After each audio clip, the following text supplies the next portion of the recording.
O título de hoje do estudo é Não ponhais a candeia debaixo do alqueire.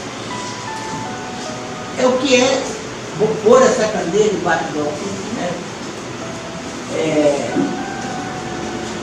A gente tem uma fé, uma doutrina, um princípio religioso, aquilo que te conduz para a vida. Aquilo é muito importante e aquilo tem que ser o cerne da sua vida, né? Porque nós somos espíritos, não somos matéria.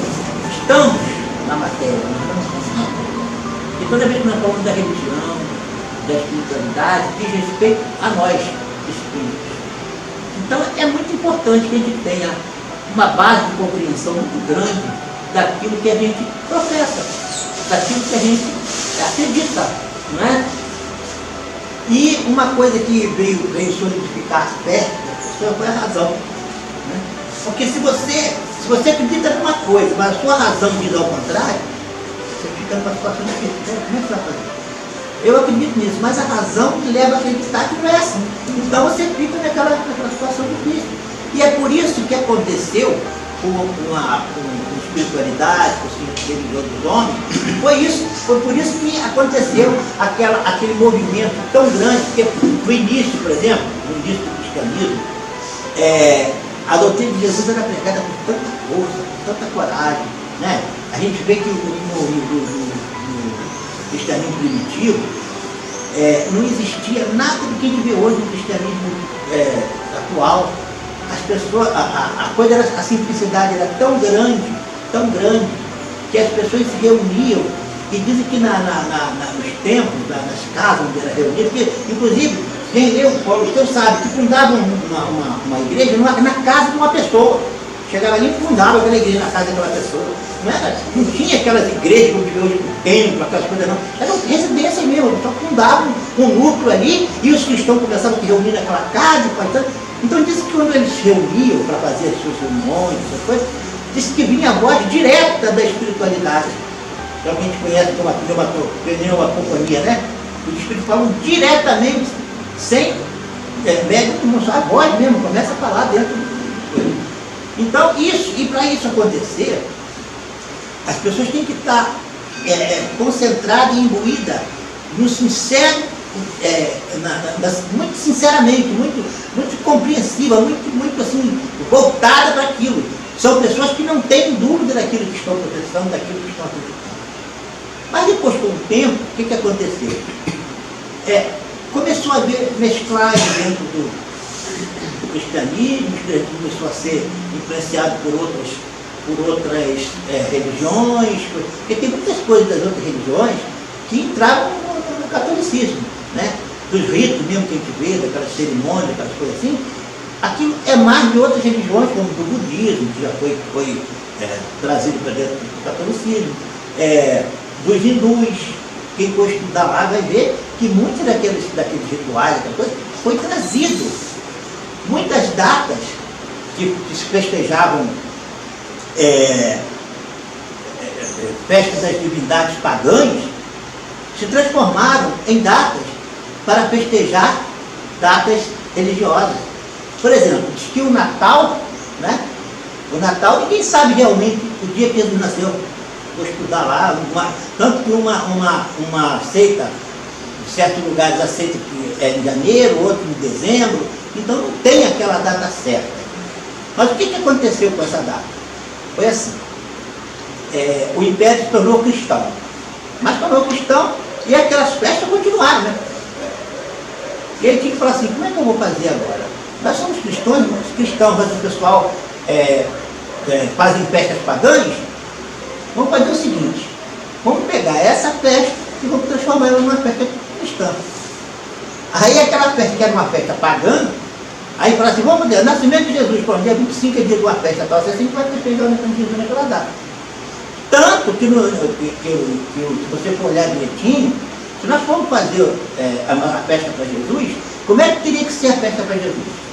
Cada um aqui, o que acha? Como é que Jesus vivia? Uma simplicidade muito grande, né? Então, se nós formos fazer uma festa para Jesus, tem que ser uma festa bem simples. Uma festa como os primeiros cristãos faziam, se reuniam todo mundo, como está reunido aqui agora, com desejo de aprender, tudo. humildemente, simplesmente, numa casa pequena, simples, todo mundo junto aqui, pensando em Jesus e procurando aprender com ele para viver o que ele ensinou a gente. Mas o que acontece quando as pessoas se reúnem para festejar o nascimento de Jesus? É assim? Não. Não é. Hoje a taxa está muito mudada, mas antigamente a coisa era pior ainda. Porque é uma comilança, as pessoas bebem, as pessoas fazem todo tipo de coisa que não tem nada a ver com o que Jesus ensinou. Não tem nada a ver. Foi por causa disso, porque pegaram aquela festa pagã e ali inseriram uma data cristã. E assim fizeram com outras datas também. A gente pode estudar lá, eu lendo agora o livro do Leon Denis, ele vem mostrando pra gente essas datas todas, mostrando como é que foi feito. Então por que eu estou falando isso? Por causa da simplicidade do início do cristianismo e depois do que foi chegando para dentro do cristianismo. Qual o objetivo de fazer isso? De pegar essas coisas e empurrar para dentro do cristianismo? Olha o nosso tema, não conhece a candeia debaixo do balcão. Na época dos cristãos, a candeia ficava lá, bom, na época dos primeiros cristãos, em cima do alqueire. O alqueire é o móvel que tinha lá que eles botavam para iluminar toda a casa. Mas aquela luz, cada vez que entrava uma coisa diferente, e que vinha modificar um pouco o cristianismo, ela ia diminuindo. Ela ia diminuindo. Ela ia diminuindo. Até chegou um ponto que ela quase apagou, né? Não apagou, porque, como diz lá no livro que a gente estudou, a verdade é uma coisa que ninguém consegue apagar. Ela pode enfraquecer um pouco, pode sofrer influência de um lado, influência do outro, tal, mas a verdade ela prevalece. Por isso que Jesus prevaleceu depois de 2000 anos, depois de tudo que fizeram com a doutrina de Jesus, ela ainda está aí firme. A moral dele está ali, porque é verdade. A verdade ninguém consegue destruir. Então nós estamos com a verdade quando estamos com Jesus. E o que a doutrina espírita veio fazer 2000 anos depois de Jesus? Fazer com que tirar todas essas coisas, que quem estuda lá, quem vai ler outra vez o Evangelho, o Espiritismo, no início, na introdução, não canso de citar isso. Kardec fala que a doutrina de Jesus são divididas em 5 partes. Então, ele pegou, a única parte que era importante era a parte moral. Foi que ele pegou e se baseou o Evangelho do Espiritismo todo em cima da parte moral. Porque as outras eram motivo de dissensões, de brigas, de decisões, de cisanes e tal. Mas a moral não. Diante da moral do Cristo, todas as religiões concordam. Se você chegar para um católico e dizer, você está certo amar ao próximo você mesmo, a Deus sobre todas as coisas, ao próximo você mesmo? Tá. Está certo fazer a caridade? Tá. E por aí, falar, amar o inimigo, está certo? Tá. Chega para o protestante, para o evangélico, pergunta a mesma coisa. Tá, tá. Eu digo, tá. Agora, se você entra num tema, né, diferente, que não é aquela parte moral, e tal, daquelas discussões todas, aquelas brigas todas, cada um pensa de um jeito. Um acredita que vai para o inferno. O outro acredita que as cerimônias, aquelas coisas todas são importantes. Outros já acreditam que não é. E por aí agora, não é? Então, o que aconteceu? A doutrina espírita veio fazer isso.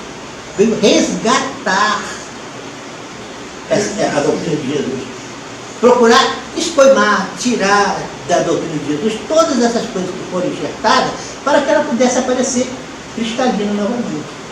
Então, e o que aconteceu? Quando a gente fala do punhado da candeia de Badalquim, a luz foi coberta e agora nós estamos trabalhando, a doutrina veio para trabalhar, para fazer com que ela volte a brilhar novamente com a sua verdadeira cor. Né? E o que passaram os primeiros espíritos, as primeiras pessoas que trabalharam pela codificação? Quem viu o filme do Allan Kardec, vê o que ele passou. A perseguição, as dificuldades que ele teve. Quem vê o filme fica até emocionado de ver tanta coisa que ele passou, mas ele ficou ali, eu estou com a verdade. Ele deu a vida dele praticamente, porque quando ele desencarna, ele está estafado, cansado, tanto que ele trabalhou, ele dedicou a vida dele àquilo ali, se sacrificou em favor da doutrina espírita.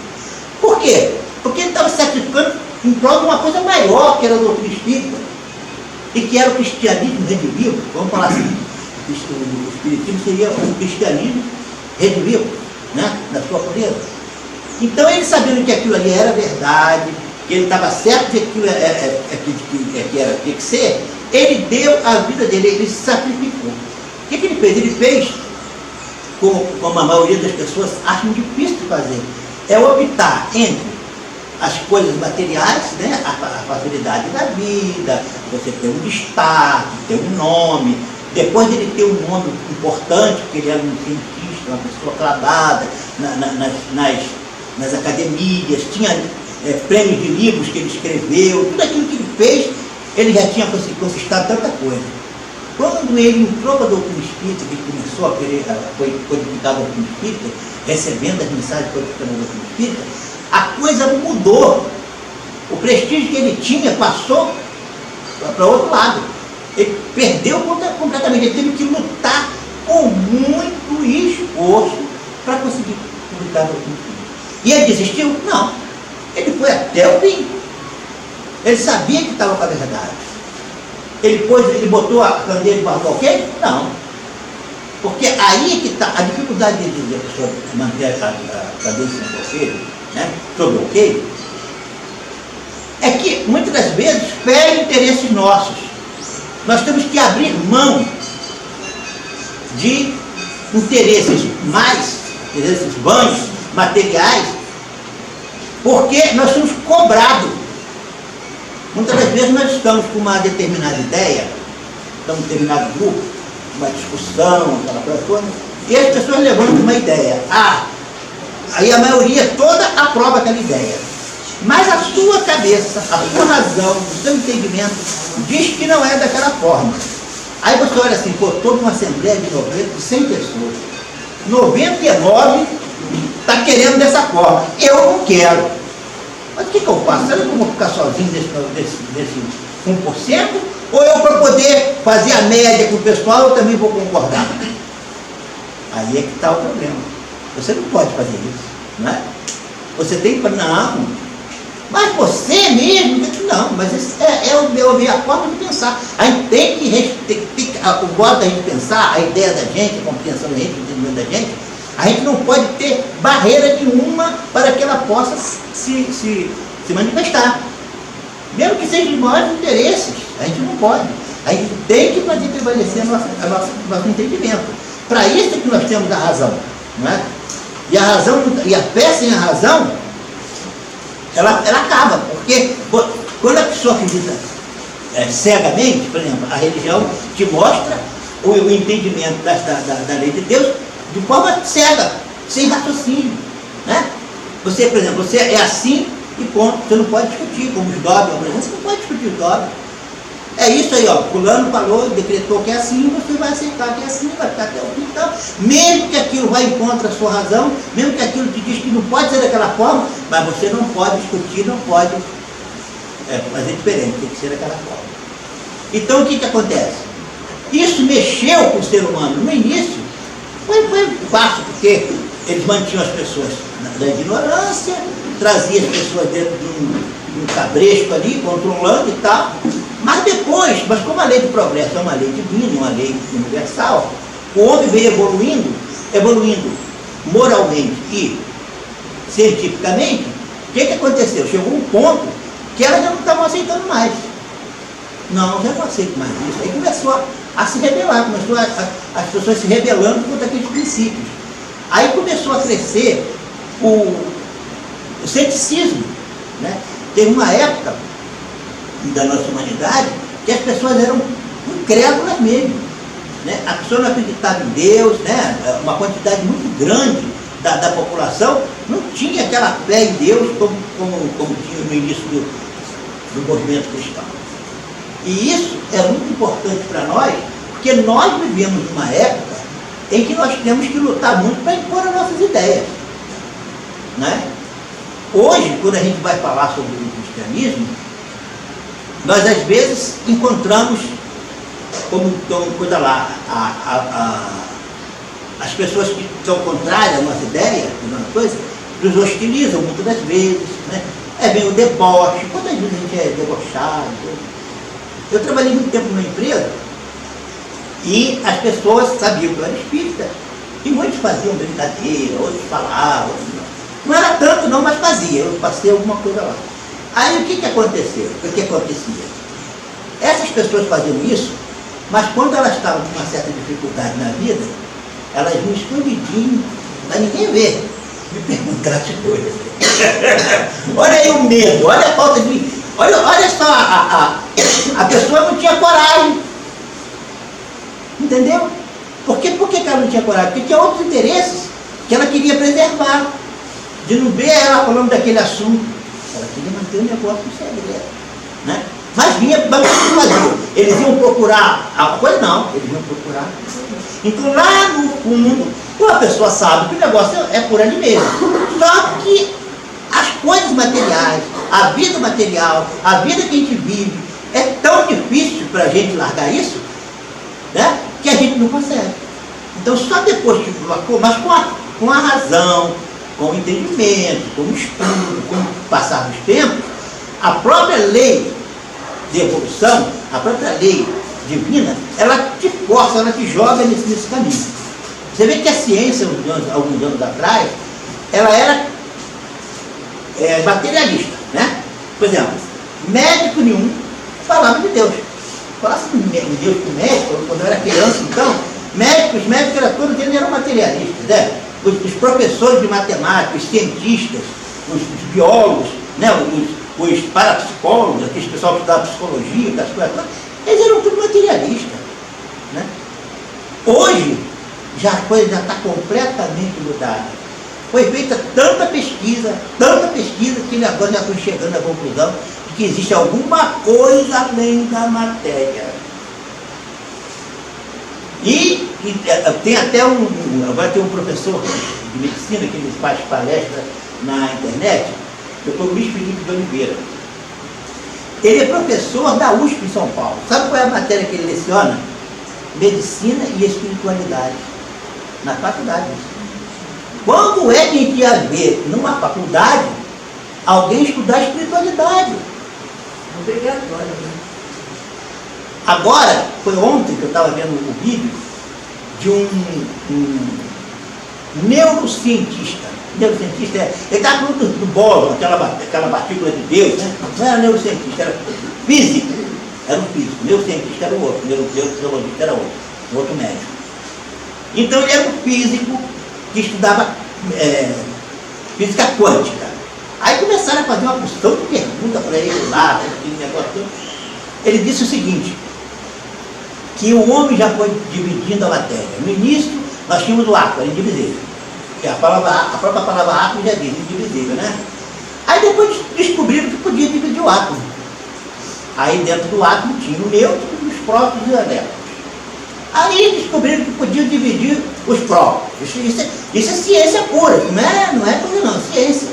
Aí foram dividir os prótons. E dividiram os prótons, encontraram outras partículas. Aí uma pessoa que estava ele estava na Berlinda e tinha uma banca fazendo pergunta para ele. Aí perguntou das pessoas, dos apresentadores, perguntou assim, vem cá, se nós começarmos a dividir tudo isso aí, como é que vai chegar? Onde que vai chegar? Aí eu disse, não sei.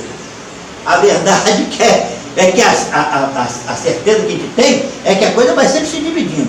Agora a gente chegou numa partícula que a gente acha que não pode dividir mais. Mas há milhares de anos atrás o átomo também não era dividido. Então daqui a 1000 anos também posso dividir essa matéria que a gente agora não pode dividir. Eles já estão aceitando que agora eles não podem, mas tem uma ideia de que talvez, então já mudou por completo. Porque naquela época não tinha negócio, não pode. Então eles já aprenderam tanto, já evoluíram tanto, já aprenderam tanta coisa, que eles chegaram a uma conclusão. Então o que é isso? É o progresso que vai levando no nosso coração, no nosso entendimento. Porque, quando eu falo do coração, é porque tem uma parte também de sentimentos. Né? Nós temos a razão. A razão, ela leva a sentimentos. Sentimentos nobres ou Sentimentos não nobres. Mas nós temos que desenvolver em nós os sentimentos nobres, né? Porque é ele que faz que a gente evolua, né? Os bons sentimentos. Então, com essa compreensão da vida, quando a gente fala dos neurocientistas, nós não alcançamos aquilo lá, porque é uma ciência muito profunda, é muito difícil para nós entendermos, mas quando eles trocam em mundo para a gente vê que realmente a coisa está caminhando. E vai chegar um dia em que todos vão falar de espiritualidade. De lá, porque a doutrina espírita será a doutrina geral para todo mundo, o planeta vai ser espírita? Ele disse não. O que vai ser geral, e todos vão ter que aceitar no mundo, são os princípios que a doutrina espírita exposa. Então, quer dizer, o cara não precisa ser espírita, mas se ele acredita em todos aqueles princípios, ele já está no caminho, já chegou onde queria chegar. Porque a doutrina espírita não está preocupada em fazer espírita, em aumentar o número de espírita, por isso nós não fazemos prosélito, não faz prosélito. Não, o que a doutrina espírita quer fazer é o homem de bem. E fazer homens de bem é transformar o nosso coração. Nós só podemos fazer isso botando a luz para fora.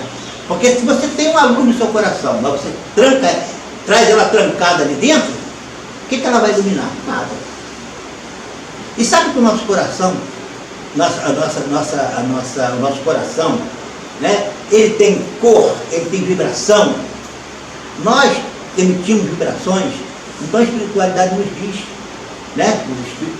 No mundo espiritual existe espírito que tem uma luminosidade tão grande, né, que chega até a ofuscar a vista de outros. Tem uns que não tem luminosidade nenhuma, que são os mais atrasados. Mas a luz está lá dentro dele, e ele vai desenvolver e um dia vai brilhar tanto quanto o outro. Isso é uma lei divina. A lei do progresso é uma lei divina. Então, quando nós dizemos lá, não botar a candeia de mais alqueire, significa obrigação de revelar tudo a todos. Olha só.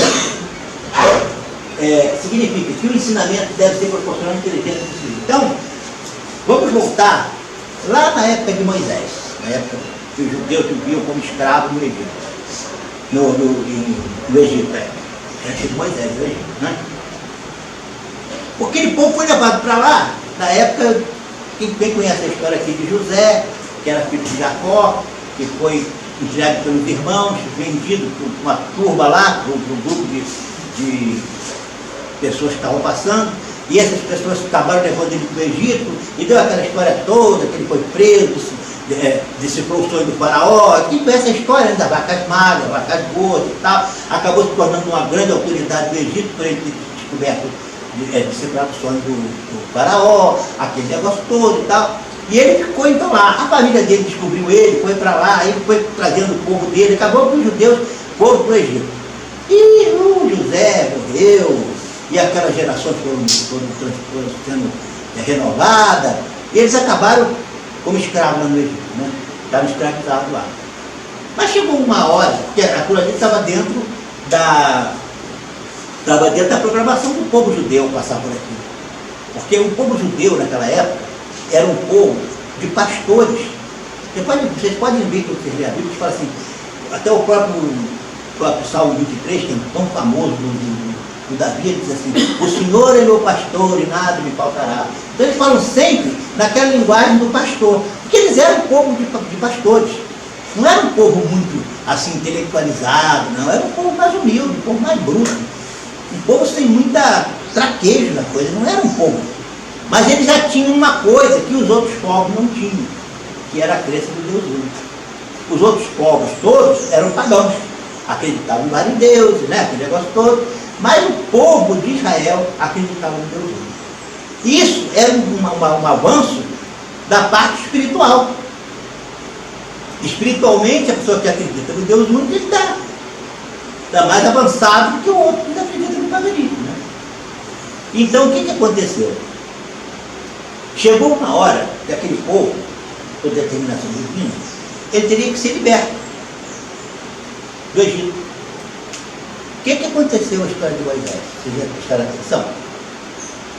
Moisés nasceu, não podia ter criança, ter menino, porque eles eram perseguidos, filhos para poder não dar força, mas queria acabar com as crianças, né? E a mãe do Moisés, com medo que acontecesse alguma coisa com ele, botou ele no cestinho, mandou ele pro rio abaixo. A princesa pegou, se apaixonou por ele. Parece que foi um acaso, né? É um acaso, tá? Ela gostou porque ela achou ele bonitinho. A gente sabe que não é isso, é a programação divina. Por quê?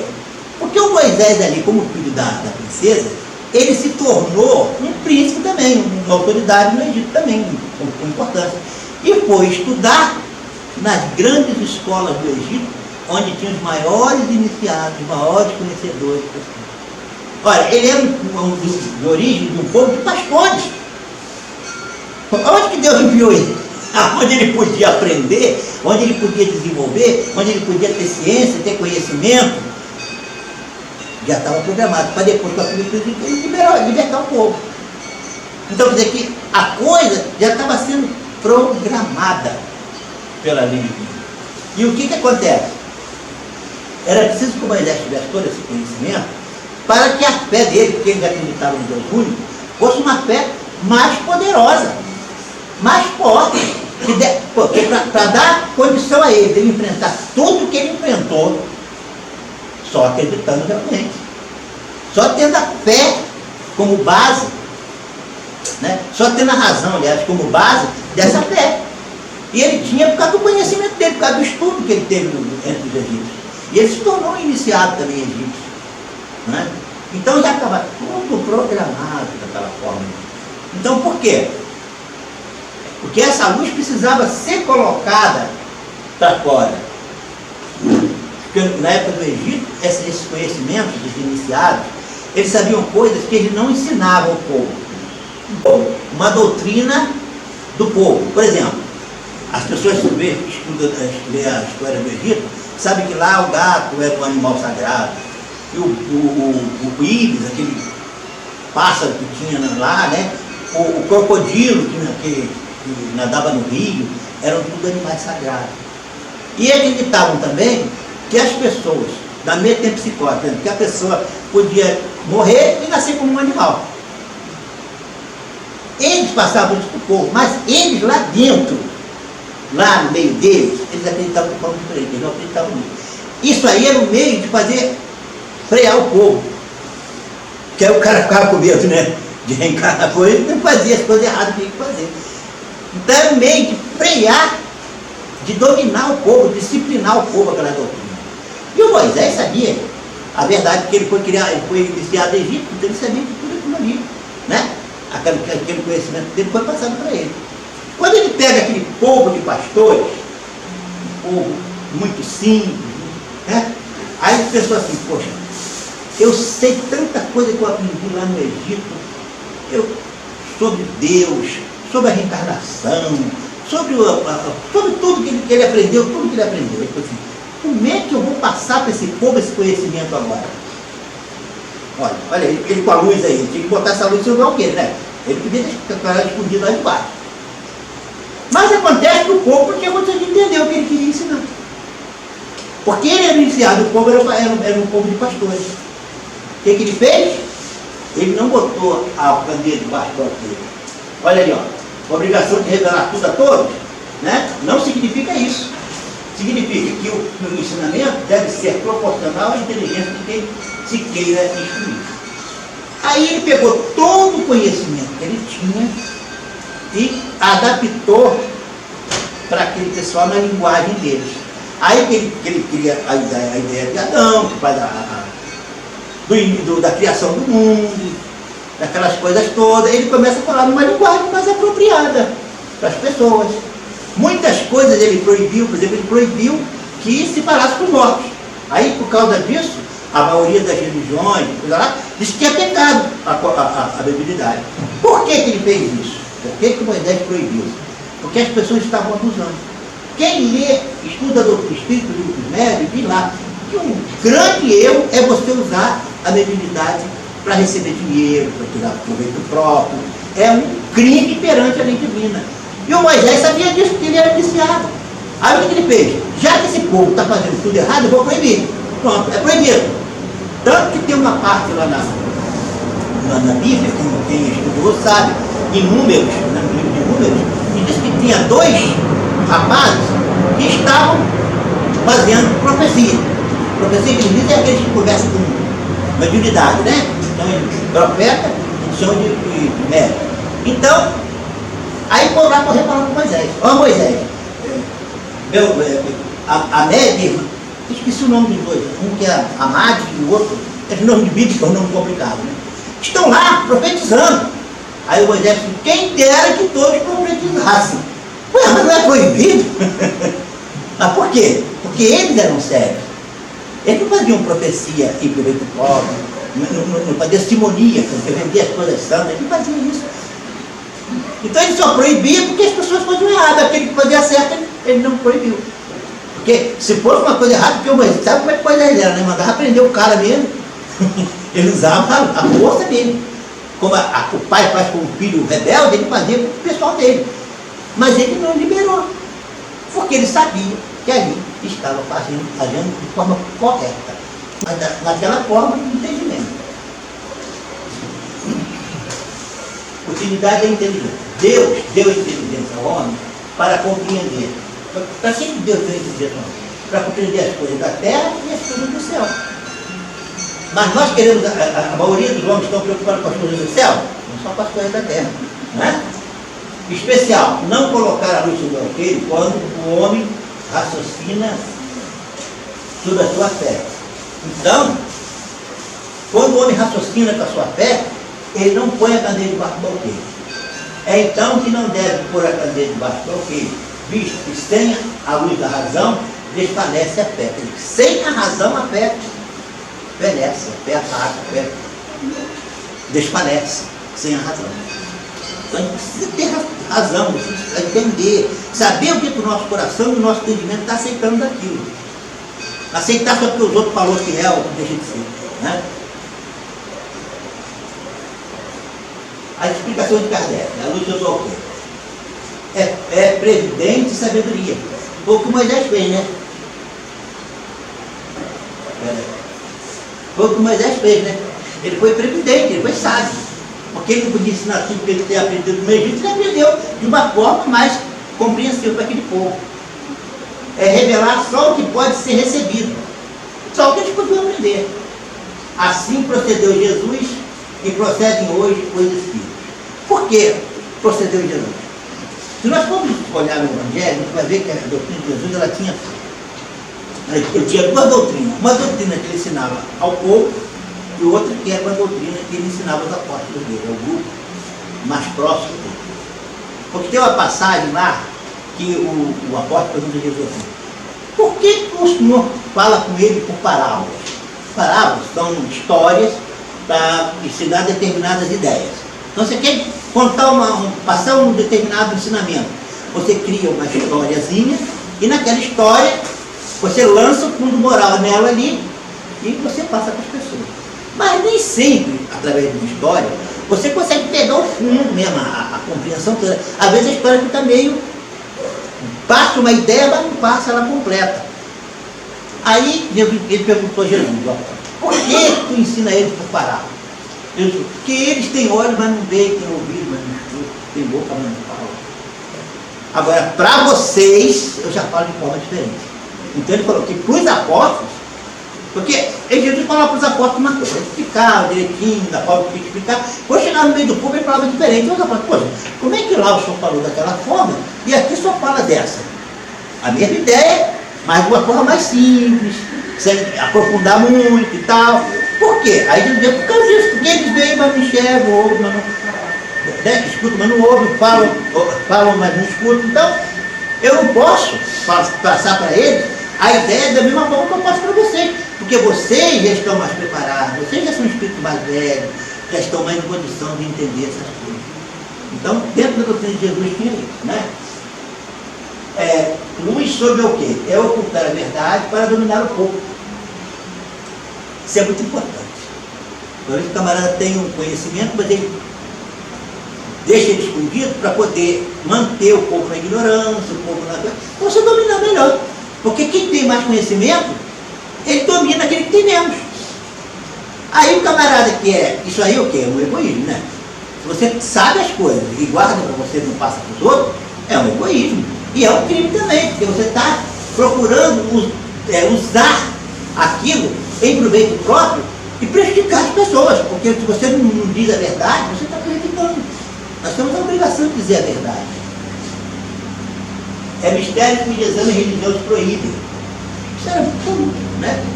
Proibir certas coisas. Não há nada há secreto que não venha a ser conhecido. Isso é verdade. Não existe nada que está escondido que um dia será revelado. Não existe. Porque a verdade, como falei no início, a verdade ela prevalece. Ela prevalece. Então pode haver um específico daqui, atrapalhar dali, começar a diminuir um pouco e tal, mas como ela é a verdade, ela vai manter. Então, não há nada secreto. Um dia será revelado. Significa que o homem pode conhecer hoje todos os mistérios, significa que o homem conhece um dia todos os mistérios. Então não significa que hoje o homem conhece tudo. Mas um dia ele saberá. Por causa do que eu falo desde o início da lei de evolução. Cada coisa tem que vir na época própria. A semente lançada à terra, fora da estação, não germina. Pois é, se eu for ensinar uma coisa, uma pessoa que não está preparada, eu estou jogando a semente numa terra que não vai germinar. Então eu tenho que esperar a estação própria.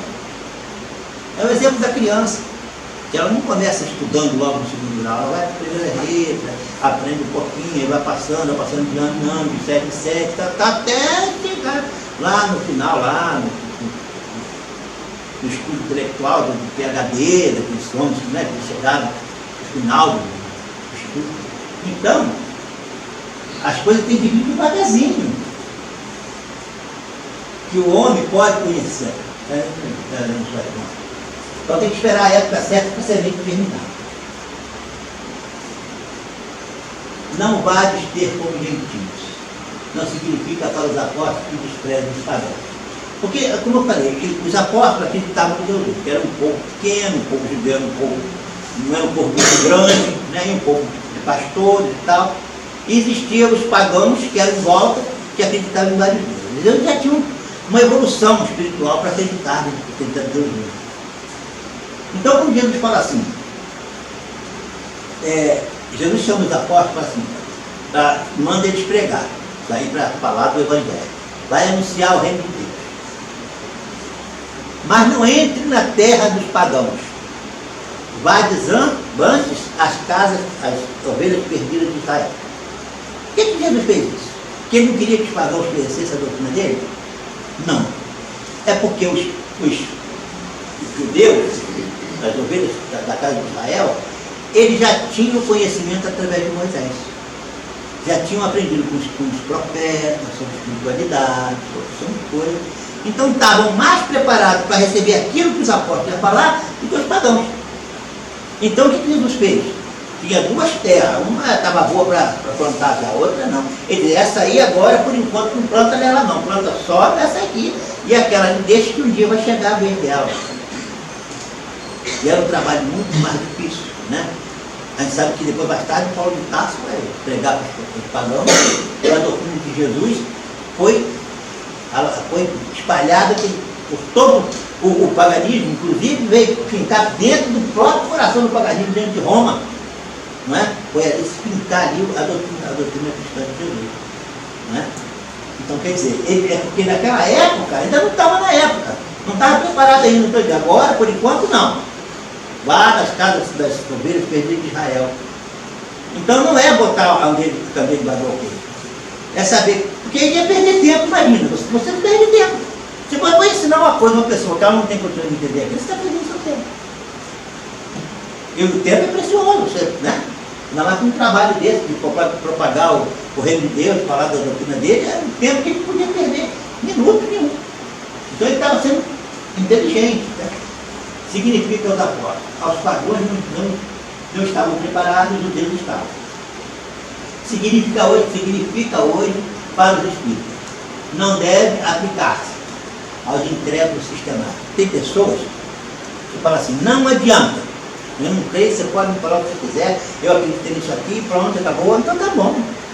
É um direito que todos têm. A gente não pode entrar em discussão, em briga, em contenda com ninguém. A gente tem que respeitar a ideia da pessoa.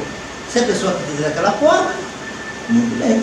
Eu continuo acreditando na minha. O que a gente não pode também é que a pessoa mude a nossa ideia também, não. A gente respeita a ideia do outro e nós continuamos com a nossa.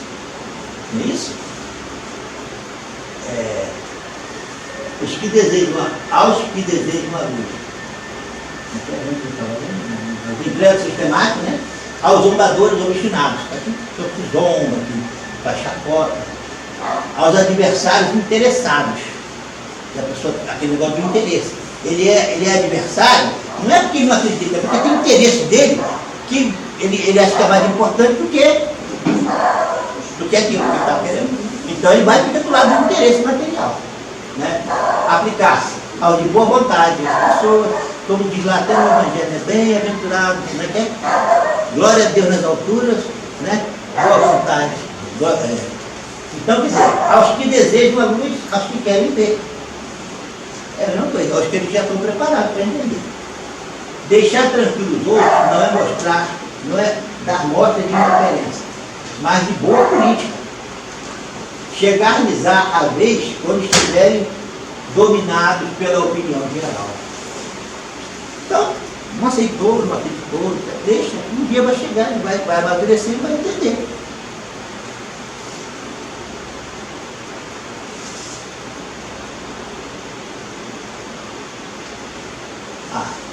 Não são os sãos que precisam de médico. Né? Aí ele fala aí da mediunidade, uma coisa interessante que na doutrina espírita, que estuda sobre mediunidade, né? A mediunidade, ela aparece, ela é um dispositivo orgânico. Quando nós nascemos, no nosso corpo, ele já vem com um dispositivo orgânico, e que essas pessoas, então, têm o dom da mediunidade. Né? Porque nem todo mundo tem a mediunidade ostensiva. Né? Como diz que todo mundo é médico, todos somos médicos, mas nem todo mundo tem a mediunidade ostensiva.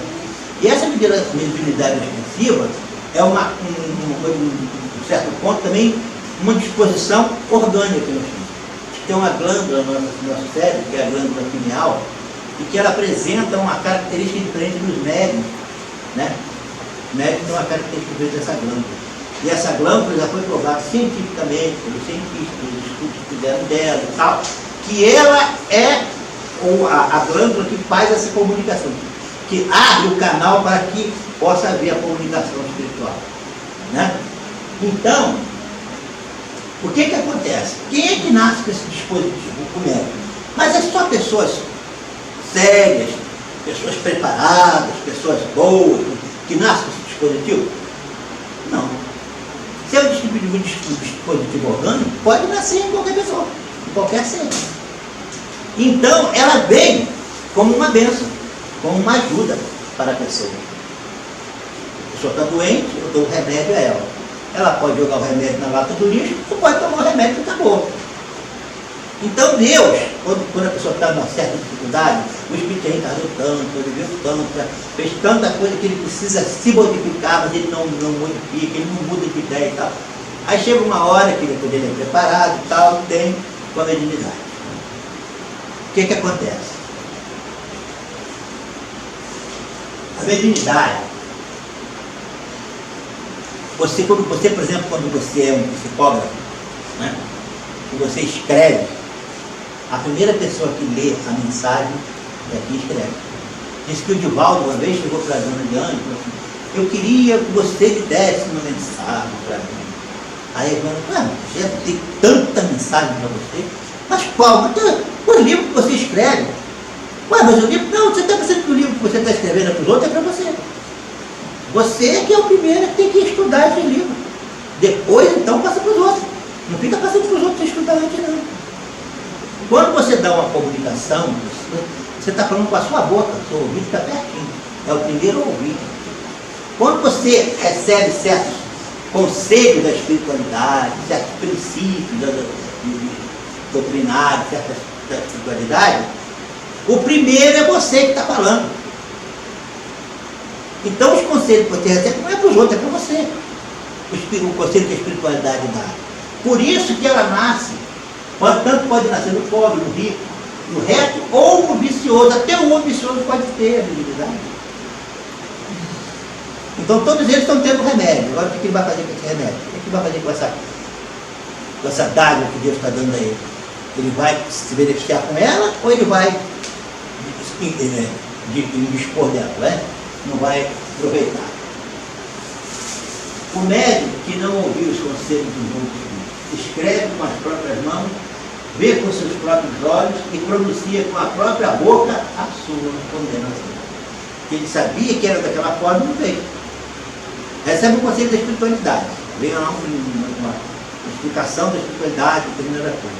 Aí ele passa toda aquela coisa, mas ele não usa para ele. Ele está assinando a sua própria condenação. Ele sabia o que era certo e fez. A mediunidade é conferida sem distinção, a fim de que os espíritos possam trazer luz para todas as camadas. E se fosse só os pobres que recebessem, o que ia acontecer? Só os pobres. Se fosse só os ricos, só os ricos. Se fosse só os bons e preciosos. Né? Então, tem que vir para todo mundo. Né? Para todas as camadas, porque todos precisam. Né? Quem é que precisa? Os que estão doentes, porque lá, não são os doentes, os são não precisam de médicos. Então, aqueles que estão precisando é que recebem a mediunidade. Então, as pessoas dizem assim, porque eu quero ser um grande médium, porque minha vontade é ter mediunidade e tal. Você sabe o que é? Por que a pessoa nasce médium? O cara pensa que é porque o cara vai ser importante, né? O cara vai dizer, não, eu sou médium, não. Ele nasce médium porque ele deve muito à lei divina. Ele nasce médium porque ele precisa se transformar. Ele nasce médium. Mediunidade não é coisa para fazer a pessoa ficar importante, se destacar, nada disso não. Porque se você for estudar a vida desses grandes médios, até mesmo aqueles que foram exemplos muito, né, para nós como Chico Xavier, qual foi a vida do Chico? Quem já viu o filme dele aqui, da vida dele? Quem já leu alguns livros sobre a história da vida dele? O que esse homem passou? O que ele teve que dar da vida dele? Ele também foi igual ao Allan Kardec, ele doou a vida dele pelo trabalho da mediunidade. Aí a pessoa fica querendo ser médico para poder ser importante. Não adianta, gente. Não adianta. Agora, é importante ser, porque é uma ferramenta que vai nos ajudar a crescer. Então a mediunidade, quando a pessoa nasce com a mediunidade, é uma oportunidade que Deus está dando a ela para que ela possa progredir. E quando ela tem essa mediunidade, o que ela tem que fazer? Ela tem que expor. Ela não pode ficar, o nosso tema hoje qual é? Não põe mais a candeia debaixo do alqueire. Então, se você nasce com um dom mediúnico, você tem que usar ele da melhor forma possível. Né? Levar esse conhecimento, levar esses ensinamentos, levar, como fez Chico Xavier, o Divaldo Franco e muitos outros por aí afora, né? Não só na doutrina espírita, porque só pensar, os médios são espíritas, não. Mediunidade não é só na doutrina espírita. Como falou ali, não é? Ele falou lá que nasce no pobre, no rico, nas todas as camadas sociais, nasce em todo lugar. Então, tem muitos médicos que trabalham, às vezes, em outras religiões, às vezes nem sabem que são, né? Mas são. E trabalham tanto, dedicam tanto a vida deles a esse trabalho da mediunidade que eles têm, que eles também crescem espiritualmente. Não vemos grandes exemplos aí de pessoas que se dedicaram a vida só para ajudar as pessoas na dedicação, no trabalho, muitos os exemplos que a gente tem, não só dentro da doutrina espírita, mas também em outras religiões, em outros princípios religiosos. Né? A coragem da fé é muito importante, nós já falamos sobre eternidade. Se você tem coragem, porque a corrente contra é tão grande, se você não tiver coragem, for fraco, a pessoa não vai. Eu já vi muitos casos de pessoas que não, eu queria ser médico, eu tinha assim com mediunidade e tal, mas acontece que você tem tanta dificuldade. Na minha casa mesmo, as pessoas, eu tive dificuldade em casa, tive dificuldade com os amigos, eu não posso abrir mão disso, cara. Não posso, tá? Aí desistiram, né? Desistiram, porque não tiveram aquela coragem de aprontar as dificuldades, a coragem de dizer que realmente era aquilo que ele queria, não é? Quem receia prejuízo neste mundo? Fé é egoísta, cara. A fé que é egoísta, só pensa nele. A fé ocultada, quer dizer, é a fé que fica ocultada, fica escondida. E a covardia moral. Você não teve peito, não teve coragem, não teve de aprontar as dificuldades. Não terá o reconhecimento de Jesus. Porque Jesus tem uma parte que ele diz assim: aquele que me negar diante dos homens, também eu negarei diante do meu Pai que está no céu. Então, se você não aceita uma coisa, não reconhece uma coisa como verdade, você não é digno daquela coisa. Né? Quem não receia prejuízo neste mundo? A fé corajosa. Porque quando o cara tem a fé corajosa, ele não vai ser o prejuízo do mundo.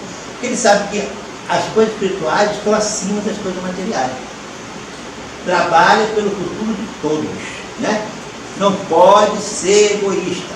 Uma coisa egoísta. Tem que ser uma coisa para todos. Né?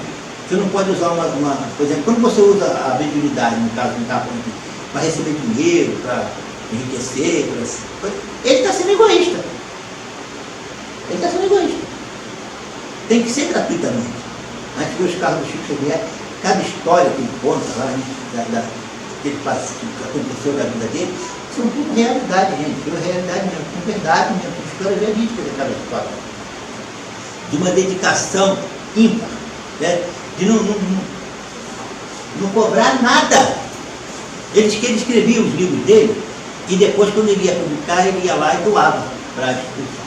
Muitos foram lá para a Federação Espírita, outros para o gente, no grupo lá de São Paulo, a União Espírita Mineira. Ele doava, ele ia em cartório, né, porque era uma obra literária, ele ia em cartório, fazia um documento doando o direito de autorar. Teve uma época que eles estavam passando uma dificuldade muito grande mesmo, mas muito grande.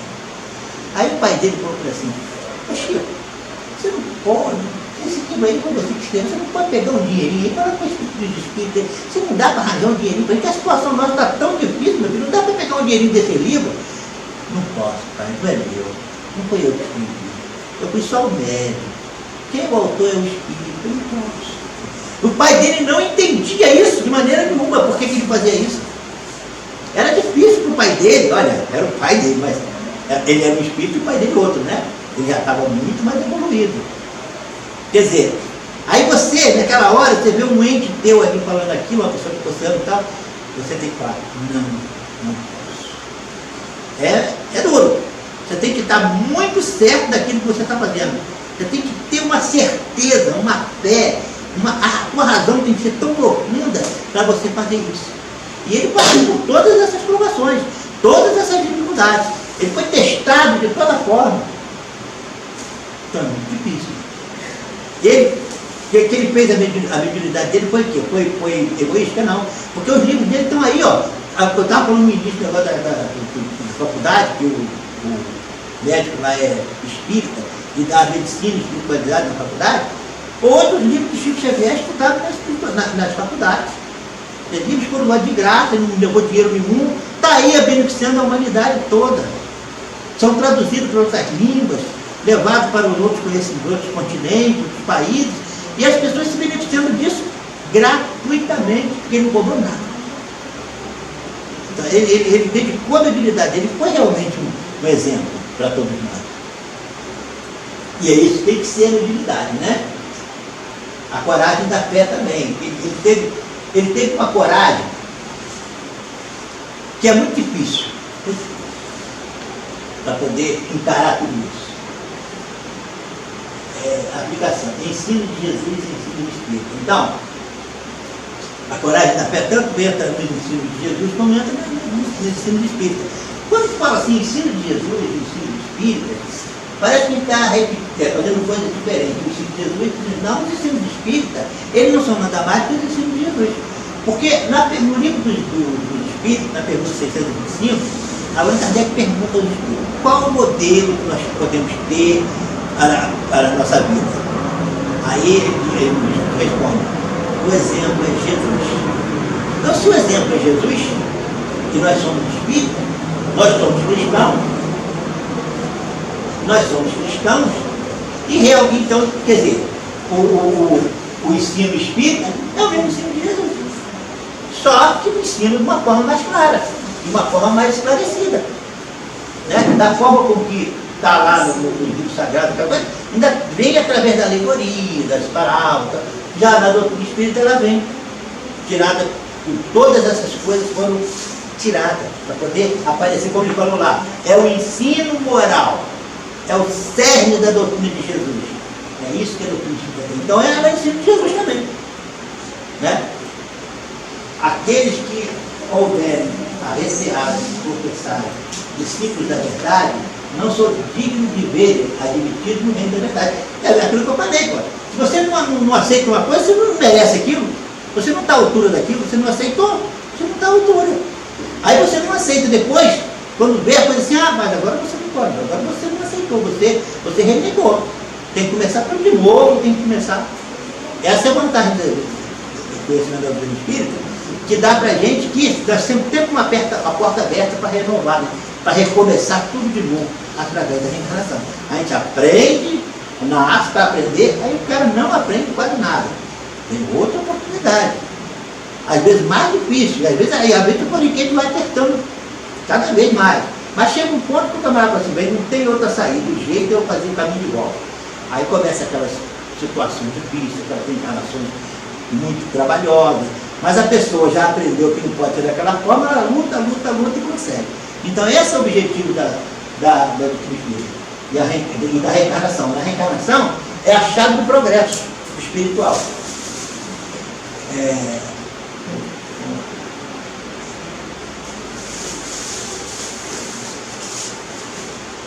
Como testemunhar a fé nas provas, entre milagres, quando Jesus tem uma partida assim. Quando alguém te injuriar, quando alguém te atacar, quando alguém te perseguir, quando tu for preso em meu nome, em vez de você ir triste, vai alegre, feliz. Olha. O que acontecia com os cristãos quando eles eram jogados nas pedras? Esse aí está ligado ao ensinamento de Jesus. Eles iam para lá todo triste, não, eles iam alegre, cantando, porque eles sabiam que estavam com a verdade. Eles sabiam que eles iam, as pedras iam atacar o corpo do espírito deles, mas eles não iam morrer, eles iam continuar vivos. E com Jesus.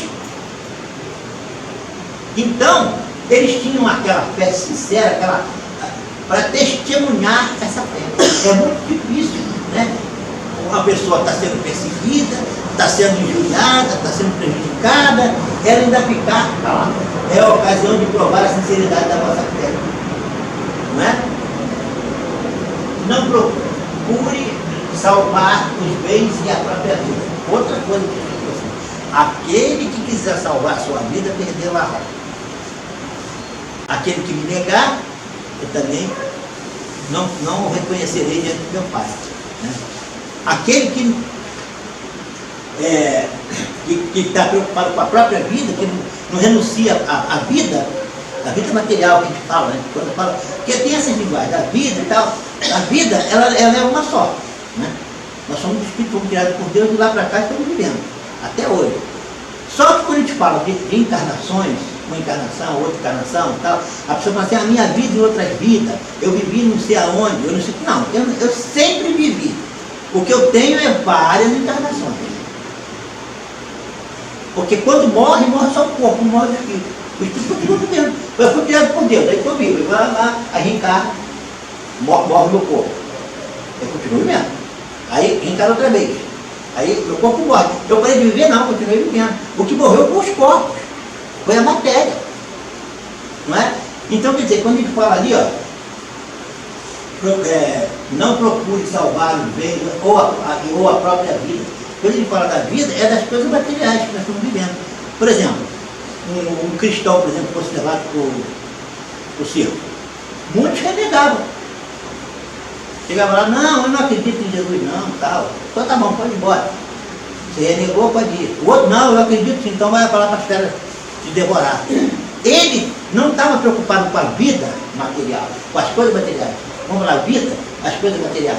Ele estava querendo ganhar a vida dele, que era a vida espiritual, em detrimento da vida material. Considerai-vos ditosos quando haja homens que falem. Como é? Considerai-vos ditosos quando haja homens que, pela sua má vontade para convosco, vos dê ocasião de provar a sinceridade da vossa fé. Porquanto o mal que vos faça redundará em proveito vosso. Quem viu o livro do Kardec, vê lá, né, aquelas perseguições que ele sofreu, aquelas coisas que ele, quando pegaram os livros que levaram para Barcelona, que fizeram obra de fé, queimaram tudo lá na praça e tal, ele quis protestar, ele quis chegar para ele, o que os espíritos falaram assim? Não, deixa que isso vai virar a teu favor. E virou a favor dele mesmo. Quando acabou a fogueira e tal, começou a aparecer tanto pedido das escondidas, porque as pessoas, a público não podia ler, porque era proibido, né? E era proibido mesmo, se pegasse estaria preso, né? Coisa e tal. As pessoas liam na escondida. Ó, tem alguma coisa tão importante, que já viu uma coisa que desperta na gente minha curiosidade, me desperta uma coisa muito grande na gente. Tem pessoa que, por que esse livro não pode ser lido? Eu vou ler ele assim. Eu pego ele e ele escondido num lugar. E é isso que aconteceu. Mexeu tanto com a curiosidade, com o interesse das pessoas, que acabou até aumentando mais a tiragem do livro, deu um impulso, até um impulso bom na doutrina. Então, quer dizer, e Jesus quando fala isso, ele fala com não. Vai redundar em proveito vosso, não é? Então tem que provar realmente a sinceridade, a certeza, que a gente está dentro do caminho certo, né? Para poder nós tirarmos o proveito dessa fé. Porque senão não vai ser nem boa para nós, nem para as pessoas que estão à nossa volta. Esse é o nosso objetivo. Tá? Quando a gente fala da dedicação que a gente tem pela vida, tudo, a gente tem que entender o seguinte, que nós como cristãos, como espíritos, nós temos uma responsabilidade muito grande. Né? Nós estamos reunidos aqui todo mundo hoje com o objetivo de estudar, de aprender. E é muito importante isso, estudar e aprender é muito importante. Mas o mais importante de tudo é a prática. É você passar isso para o dia a dia. É viver isso a todo momento, a toda hora, a todo dia. Tá? E então eu quero agradecer a boa vontade de vocês, do meu filho e tal, e pedir que todos pensem sempre uns nos outros aqui. Né? Nós estamos aqui, eu acho que só tem você, menina, que está vindo a primeira vez, né? Já veio várias vezes? Porque hoje que eu estou te vendo. Então, o que acontece? A maioria de nós aqui, quase sempre estamos aqui. Então a gente vai pensar assim, olha, eu sempre faço isso. Eu penso assim, um dia eu passo e eu vi a Marília na rua, eu lembro da Marília. Aí eu vejo a Isabel, aí depois vejo a Cristina. Você sabe que eu gosto, quando eu vou andando no meio da rua, que eu vejo a Cristina, pô, Cristina e tal.